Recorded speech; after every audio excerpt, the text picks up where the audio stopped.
नमस्कार, मैं हूं इंद्र मोहन। अमेरिकन लोगों को रोज़गार मिल सके। दरअसल अमेरिका में इस साल चुनाव भी है। ऐसे में डोनाल्ड ट्रंप ये चाहते हैं कि अमेरिका के लोगों को रोज़गार मिल सके। उस कोरोना संक्रमण की वजह से वहाँ पर बेरोज़गारों की संख्या काफ़ी ज़्यादा बढ़ी है। ऐसे में उन्होंने अमेरिका में H-1B वीज़ा पर रहने वाले जो लोग थे उन्हें अस्थायी तौर पर उनके रहने और काम करने पर इस साल के अंत तक रोक लगा दी गई।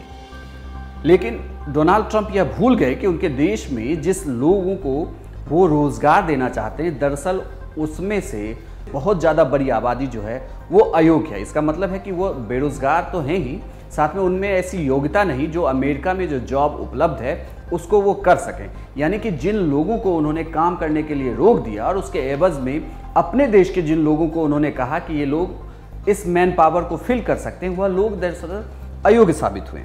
एक सर्वे किया गया है, जिस सर्वे के हिसाब से यह कहा गया है, वो सर्वे आपको स्क्रीन पर दिख रही होगी। इस सर्वे में साफ तौर पर यह कहा गया है कि अमेरिका में रह रहे लगभग जितने भी H-1B वीज़ा की वजह से जो लोग बाहर चले जाएंगे, उनकी वजह से जिन लोगों को, अमेरिकन लोगों को वहाँ पर काम के लिए रखा जाएगा, उसमें से कंप्यूटर IT इंजीनियर सबसे प्रमुख हैं। इनमें से 76% कर्मचारी विदेशी हैं, लेकिन जो अमेरिका की आबादी है उसमें से सिर्फ 4% तक ही वहाँ पर योग्य साबित हो रही है। US citizenship and immigration services की ये सर्वे है, जिसके अनुसार 2019-20 में सबसे ज़्यादा लगभग 2.5 lakh H-1B visa computer IT से जुड़े थे।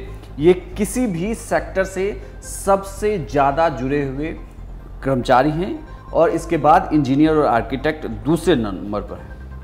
अब इसे आप दूसरे तरीके से ऐसा समझिए कि डोनाल्ड ट्रंप ये मानते हैं कि दूसरे देशों से आए हुए सस्ते कर्मचारी की वजह से उनके देश के लोगों को नौकरी नहीं मिल सकती, लेकिन स्टेटिस्टा और USCIS के आंकड़ों के हिसाब से H-1B वीज़ा वाले कर्मचारियों की सालाना आय 1.14 लाख डॉलर है, यानी कि करीब 85 लाख रुपए। तो ऐसे में इन्हें सस्ते कर्मचारी तो बिल्कुल भी नहीं कहा जा सकता। दूसरा, H-1B IT पेशेवरों की कमी को दूर करने में अमेरिका में काफ़ी प्रभावी साबित हुआ है।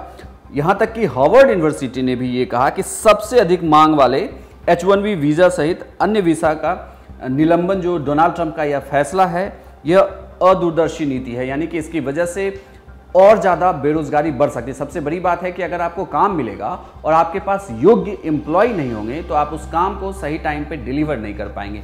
यह भी अमेरिका के लिए एक मुश्किल वाली बात है। इस रिसर्च से यह जरूर खुलासा होता है कि अमेरिका में जिन लोगों को रोज़गार देने के लिए डोनाल्ड ट्रंप ने यह नीति अपनाई है, कहीं ना कहीं फेल होती हुई नज़र आ रही है।